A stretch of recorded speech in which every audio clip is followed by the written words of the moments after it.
ನಮಸ್ತೆ. ನಾನಿವತ್ತು ತುಂಬ ಸುಲಭ ರೀತಿಯಲ್ಲಿ ಮಶ್ರೂಮ್ ಗೀ ರೋಸ್ಟ್ ಮಾಡಿದ್ದೆ. ತುಂಬಾ ಟೇಸ್ಟಾಗಿತ್ತು. ನಿಮ್ಮೊಟ್ಟಿಗೆ ಹಂಚಿಕೊಳ್ಳುವ ಅಂತ ಅನಿಸಿತ್ತು. ಅದಕ್ಕಾಗಿ ಒಂದು ಕಾವಲಲ್ಲಿ 2 ದೊಡ್ಡ ಚಮಚ ತುಪ್ಪ ತಗೊಳ್ಬೇಕಾಯ್ತಾ. ಅಂದರೆ ಗೀ ರೋಸ್ಟ್ ಅಂದಮೇಲೆ ತುಪ್ಪ ಜಾಸ್ತಿ ಬೇಕಿರಬೇಕು.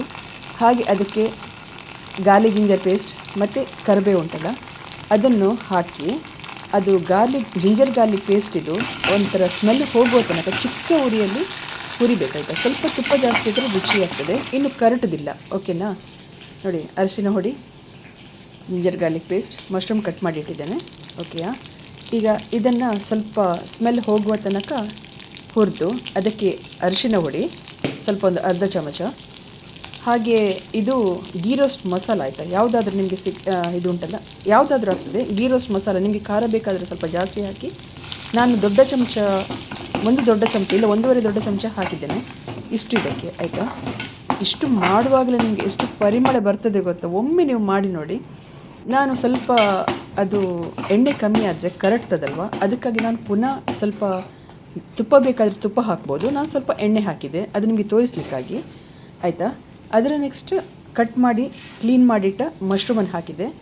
ರುಚಿಗೆ ತಕ್ಕಷ್ಟು ಉಪ್ಪು, ಚೆನ್ನಾಗಿ ಈಗ ಮಿಕ್ಸ್ ಮಾಡಬೇಕು. ನಾನು ಒಂದು ಕೈಯಿಂದ ಮಾಡ್ತಾಯಿದ್ದೇನೆ, ಆದ್ದರಿಂದ ನನ್ನ ಒಟ್ಟಿಗೆ ಅದು ಸಹ ಕಾವಲಿ ಸಹ ಆಚೀಚೆ ಹೋಗ್ತಾ ಉಂಟು. ಹಾಗೆ ನಾನು ನೀರು ಹಾಕೋದಿಲ್ಲ, ಆ ಎಣ್ಣೆಯಲ್ಲೇ ಅದು ಹುರಿದು ಬರಬೇಕು. ತುಂಬಾ ರುಚಿಯಾಗ್ತದೆ. ಪಕ್ಕನೆ ಕೆಳಗೆ ಏನು ಎಣ್ಣೆ ಪಸ ಇಲ್ಲ ಅಂತಾದರೆ ಸ್ವಲ್ಪ ಬೇಕಾದರೆ ತುಪ್ಪ ಹಾಕಿ ಆಯಿತಾ, ರುಚಿಯಾಗ್ತದೆ. ಹಾಗೆ ನಾನು ಮುಚ್ಚಿಟ್ಟ ವಿಡಿಯೋ ತೆಗೆದಿರಲಿಲ್ಲ.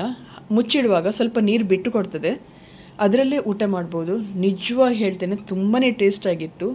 ಯಾರಾದರೂ ಗೆಸ್ಟ್ ಬಂದರೆ ತಟ್ಟನೆ ಮಾಡ್ಬೋದು ಆಯಿತಾ. ಒಮ್ಮೆ ಮಾಡಿ ನೋಡಿ, ನನಗೊಂದು ಕಮೆಂಟ್ ಮಾಡಿ ಆಯಿತಾ. ನಾನ್ ವೆಜ್ ತಿನ್ನೋವರಿಗೆ ಸೇಮ್ ಮಸಾಲೆ ಇದೇ ರೀತಿಯಲ್ಲಿ ಕ್ರ್ಯಾಬ್ ಗೀ ರೋಸ್ಟ್ ಸಹ ಮಾಡ್ಬೋದು. ತುಂಬಾ ರುಚಿಯಾಗ್ತದೆ. ಒಮ್ಮೆ ಮಾಡಿ ನೋಡಿ, ನನಗೊಂದು ಕಮೆಂಟ್ ಮಾಡಿ.